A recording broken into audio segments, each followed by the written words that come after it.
नमस्कार, मैं हूं आपका दोस्त विजय विद्रोही। आप मुझसे जुड़ चुके हैं, इसके लिए आप सबका तहे दिल से शुक्रिया। अगले 8-10 मिनट में आपसे जुड़े रहने की कोशिश करूंगा। तो पाकिस्तान को छठी का दूध याद दिला दिया। इसका फ़ायदा बिहार विधानसभा चुनाव में बीजेपी उठाने की कोशिश करेगी या छठ के त्योहार का फ़ायदा उठाने की कोशिश करेगी। एक तरफ छठ है और एक तरफ छठी का दूध है। तो बीजेपी को भी कुछ रियलाइज़ होता जा रहा है कि करगिल वाला जो इतना बड़ा कांड हुआ था, वो भी बीजेपी को फ़ायदा नहीं दिया था लोकसभा चुनाव में 1999 में। तो ऐसे में बिहार की जनता की नज़र में जातीय जनगणना भारी पड़ेगा ऑपरेशन सिंदूर पर। महंगाई, बेरोज़गारी, पलायन, स्वास्थ्य की बिगड़ी स्थिति, शिक्षा की बिगड़ी स्थिति, भ्रष्टाचार, कानून व्यवस्था, ये मुद्दे क्या भारी पड़ेंगे ऑपरेशन सिंदूर पर? ये एक बड़ा सवाल है, क्योंकि लोगों ने, बिहार की जनता बड़ी विटी है, लोगों ने अभी से कंपेयर करना शुरू कर दिया है। इकोनॉमिक टाइम्स में मैं खबर पढ़ रहा था जिसमें एक गांव के लोगों ने कहा कि साहब, पहलगाम हुआ 22 अप्रैल को और 6-7 मई को पाकिस्तान को छठी का दूध याद दिला दिया मोदी जी ने 16-17 साल में। यहाँ तो 20 साल हो गए नीतीश जी को, या अगर सिर्फ मोदी जी की डबल इंजन की सरकार भी मोटे तौर पर माने जाएं तो 11 साल हो गए, अगर थोड़ा सा तेजस्वी वाला बीच का छोड़ दिया जाए। तो यहाँ तो आप कुछ नहीं कर पाए, यहाँ तो बेरोज़गारी ख़त्म नहीं कर पाए, यहाँ तो करप्शन ख़त्म नहीं हो पाया। कुछ लोग कह रहे हैं कि साहब, जैसे तुरंत एक्शन हुआ ऑपरेशन सिंदूर के तहत, वैसे ही मोदी जी को बिहार की जनता की समस्याएं भी सुलझा देनी चाहिए थी, लेकिन ऐसा हो नहीं पाया। कुछ लोग कह रहे हैं कि पाकिस्तान के ड्रोन मिसाइल भारत पर गिराए गए, लेकिन भारत पर गिरे ही नहीं, हवा में ही नष्ट कर दिए गए और उनका चूरा चूरा नीचे आकर गिरा।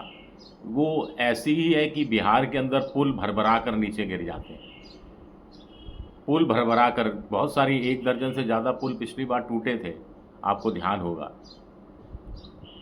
बुजुर्गों में आम तौर पर कहना है कि जाति ही पहचान है और जाति के अलावा कुछ नहीं है।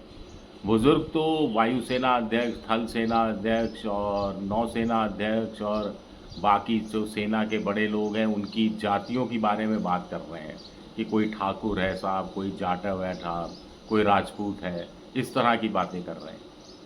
तो ऐसे में मोदी का ऑपरेशन सिंदूर वाला दांव चलेगा क्या? हालांकि मधुबनी से, पहलगाम के बाद बिहार से ही अपने चुनावी दौरे की शुरुआत की थी और वहीं मधुबनी से अंग्रेज़ी बोलकर मोदी जी ने दुनिया भर को और ख़ास तौर से पाकिस्तान को संकेत दिया था कि भारत छठी का दूध याद दिलाने वाला है। लेकिन बीजेपी को छठ तो यार बड़ा याद आ रहा है। इसी तरह मोदी जी फिर 30 मई को वापस जा रहे हैं बिहार, और माना जा रहा है कि सिंदूर जैसी बात जो उन्होंने बीकानेर में की थी कि मेरी रगों में गरम सिंदूर दौड़ रहा है, ऐसा ही कुछ आह्वान वो बिहार की जनता के सामने भी रख सकते हैं, ताकि युवा नौकरी के बजाय, रोज़गार की बजाय देशभक्ति की बातें करने लगे। विक्रमगंज का वो इलाका है जहाँ से बिहार के काफ़ी लड़के सेना में जाया करते थे, अग्निवीर से उनका करियर थोड़ा बाधित हुआ है, वो रोष भी है। इसका सामना भी मोदी जी को करना पड़ सकता है। अब आप एक सवाल आप करेंगे कि तेजस्वी यादव क्या कर रहे हैं? तेजस्वी यादव खामोश हैं। खामोश ऐसा नहीं है कि घर पे बैठे हुए, निकल रहे हैं, दौरे कर रहे हैं, जनता के बीच में जा रहे हैं, जातीय जनगणना की बात कर रहे हैं, तमाम मुद्दे उठा रहे हैं, लेकिन ऑपरेशन सिंदूर की बात वो ना के बराबर कर रहे हैं। वो चाहते ही नहीं कि ये मुद्दा बनकर सामने आए। इसके अलावा बीजेपी ने अभी श्रेष्ठ भारत, एक भारत वाला एक तिरंगा यात्रा वाला कार्यक्रम शुरू किया। उससे पहले मार्च में उन्होंने हिंदुस्तान के कुछ राज्यों के 150 ज़िलों का चयन किया, जहां पर पता लगाया गया कि बिहार में की जो आबादी है उसका 2 करोड़ वोटर बिहार का बाहर रहता है। और एक जिसमें राजस्थान में, मध्य प्रदेश में, पंजाब में, दिल्ली में, नोएडा में, महाराष्ट्र में, गुजरात में भी बड़ी संख्या में बिहार के लोग रहते हैं। अब इस 2 करोड़ में से 65% यानी करीब 1 करोड़ 30 लाख वोटर ऐसा है जिसने अपना वोट बिहार में ही रजिस्टर्ड करा रखा है। यानी चुनाव होंगे तो अगर वो वोट देने जाएगा तो उसके वोट का इस्तेमाल हो पाएगा, नहीं तो वोट बर्बाद चला जाएगा।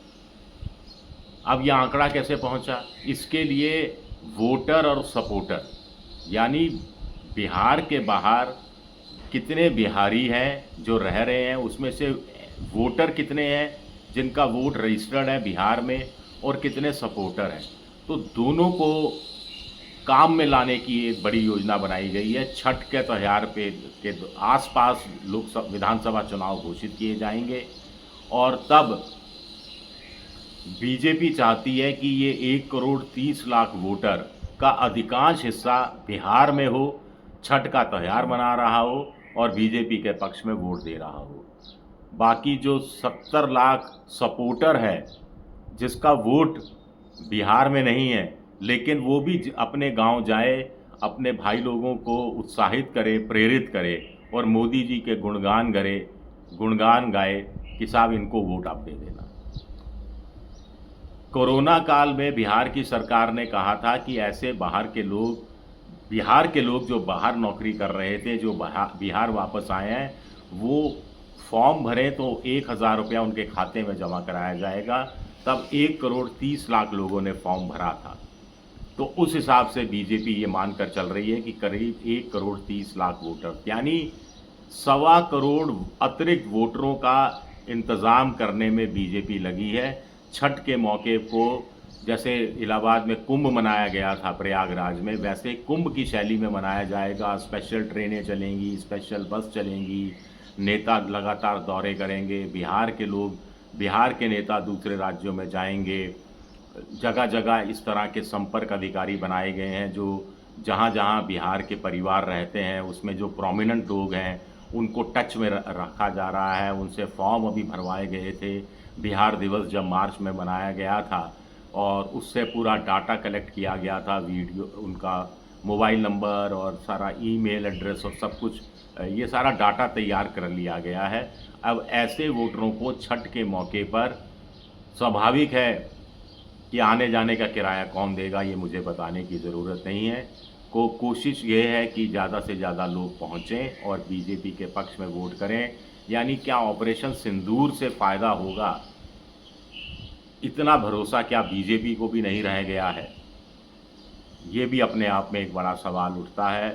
नीतीश जी वैसे हाशिए पर हैं, पत्रकारों से उन्हें बातचीत नहीं करने दी जा रही, पर्चा भी बयान भी देते हैं, कहीं तो लिखित में बयान देते हैं। ये नीतीश जी की जो स्वभाव है उसके खिलाफ जाता है। वो हमेशा वर्बाटिम बोलते रहे हैं, लेकिन उनको भी कई तरह के बंधनों में बांध दिया गया है। बीजेपी सीधा डायरेक्ट सारी कमान बीजेपी ने अपने हाथ में ले ली है। प्रधानमंत्री के दौरे और ज़्यादा होने वाले हैं।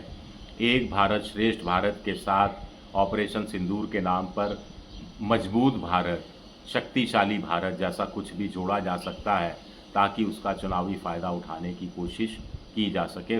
फ़िलहाल तो सबकी नज़र 30 मई के मोदी जी के विक्रमगंज के दौरे पर है। शुक्रिया मेरा वीडियो देखने के लिए। पसंद आए तो लाइक कीजिए, सब्सक्राइब कीजिए, शेयर कीजिए।